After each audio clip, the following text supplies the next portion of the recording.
Introduction. Glaucoma is an eye disease that slowly damages the retinal nerve fiber layer, RNFL, the bundle of nerve fibers carrying vision signals from the eye to the brain. Doctors monitor RNFL thickness and nearby ganglion cell complex (GCC) thickness over time using imaging scans. Thinning of RNFL or GCC is a warning sign of glaucoma progression. Traditionally, eye pressure and imaging guide treatment, but emerging research suggests even a routine blood test might help predict how fast the optic nerve will thin.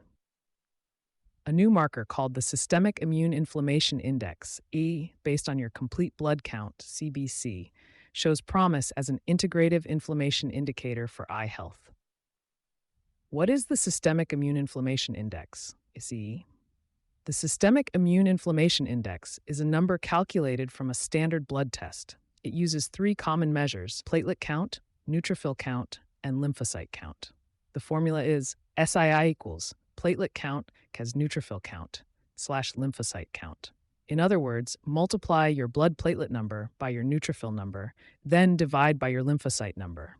All of these values come from the CBC, complete blood count, a test that virtually any doctor can order or that many patients can order directly, see below. Platelets are tiny blood cells that help clot blood. Neutrophils are a type of white blood cell that rises during infection or inflammation. Lymphocytes are another white cell type, including T cells and B cells, that fight specific germs. A higher SII generally means more inflammation, high neutrophils or platelets, or low lymphocytes across the body. Originally, SII was studied in cancer and heart disease, but now ophthalmology researchers are exploring it. Because SII comes straight from routine CBC numbers, it's an accessible marker.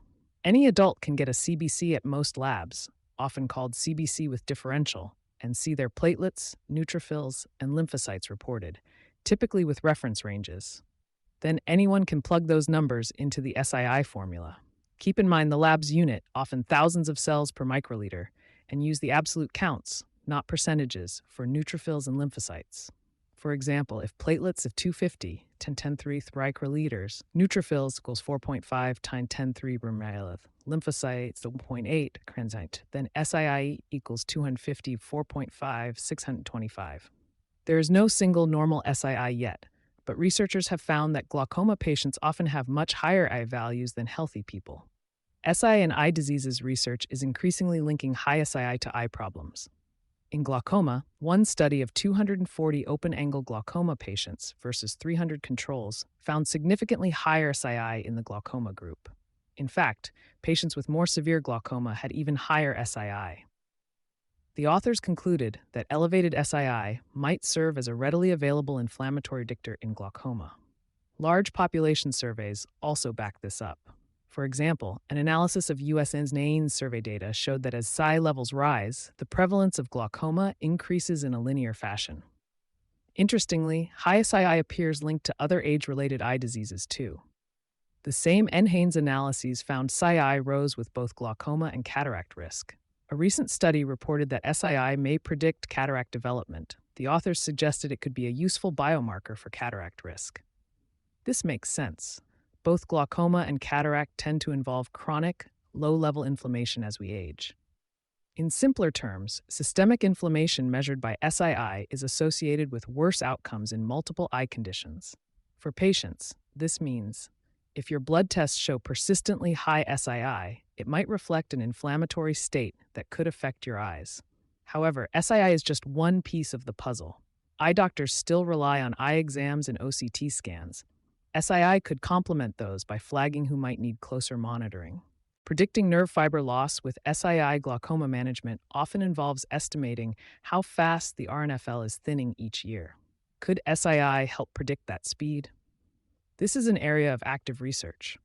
One long-term study in South Korea looked at many routine blood counts and found that some blood values were indeed linked to the rate of RNFL thinning over 10 years.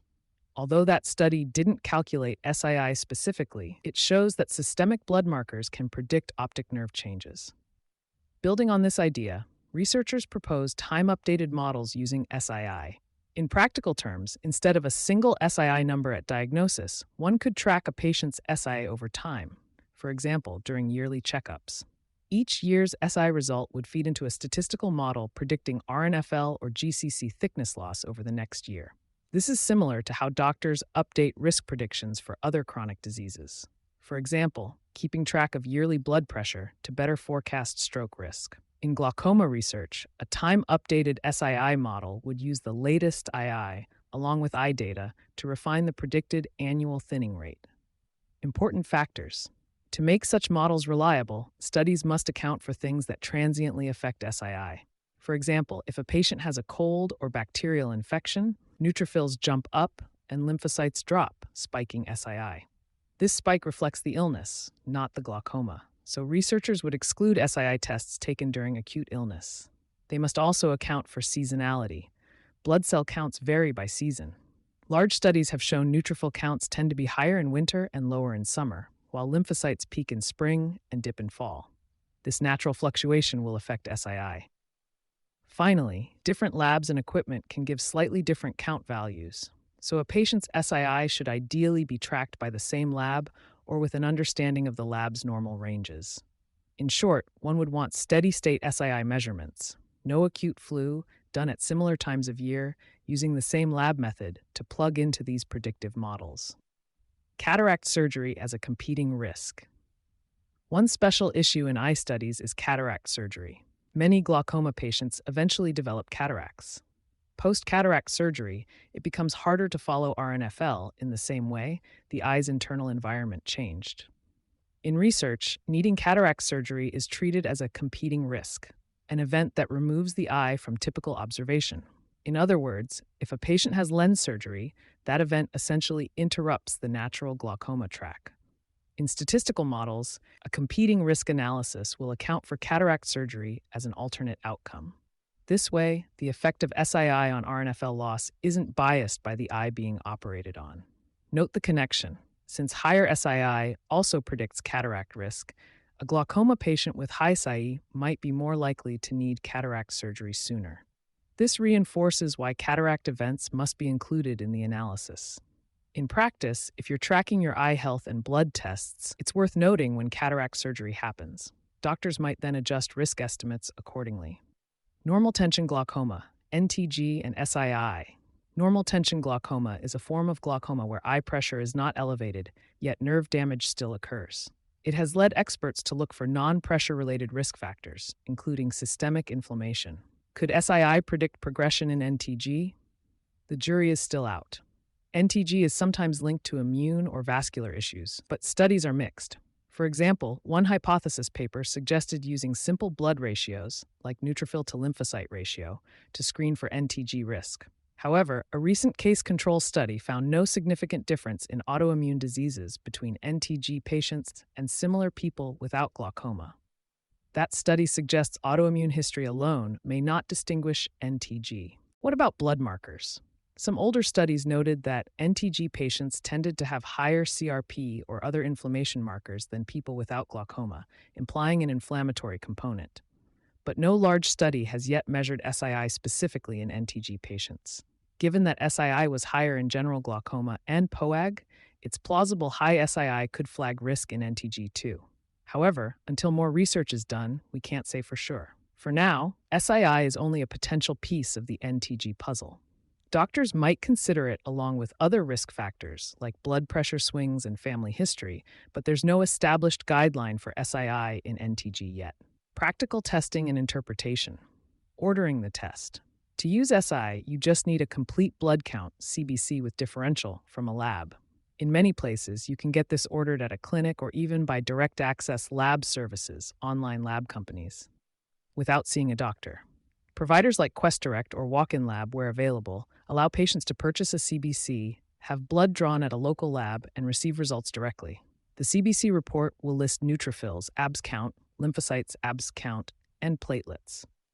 Interpreting results. Each lab gives its normal range. You want the absolute counts, often in units like 10(3) per ml. To calculate SII, plug into SII's platelets times neutrophils, lymphocytes. If your lymphocyte count is in the same units as neutrophils, the units cancel, platelets often in thousands, neutrophils and lymphocytes in thousands. Use a calculator. If your neutrophils or platelets are elevated or lymphocytes low, SII goes up, signifying more systemic inflammation. If your SII is much above several hundred, it might be considered high. In one glaucoma study, an SII above 947 was a key cutoff predicting glaucoma. Importantly, do not panic over one value. Doctors would look at trends. A single high SII could just mean you had a cold. Multiple steady high readings would be more concerning. Other accessible tests. Besides CBC, patients can also ask for general inflammation markers if interested. A C-reactive protein CRP test or erythrocyte sedimentation rate ESR can indicate inflammation level, although they're not part of SII. Some labs allow ordering CRP directly. Urine tests aren't directly related to SII, but routine urinalysis can be done for overall health to rule out infections or kidney issues. Key to interpretation. Always compare your results to reference ranges and discuss with a doctor. Some labs also compute ratios like NLR or PLR, but SII calculation is simple math once you have the CBC numbers. If you're using online lab results, be sure to use the absolute, not percentage, counts. If the lab uses different units, per liter versus per microliter, convert so the formula works correctly. Conclusion. In summary, SII from a routine CBC is emerging as a useful marker of systemic inflammation that relates to eye health. High SII has been linked with glaucoma presence and severity, and even with cataract risk. By tracking SII over time alongside eye exams, it may become possible to predict who will lose optic nerve fibers faster.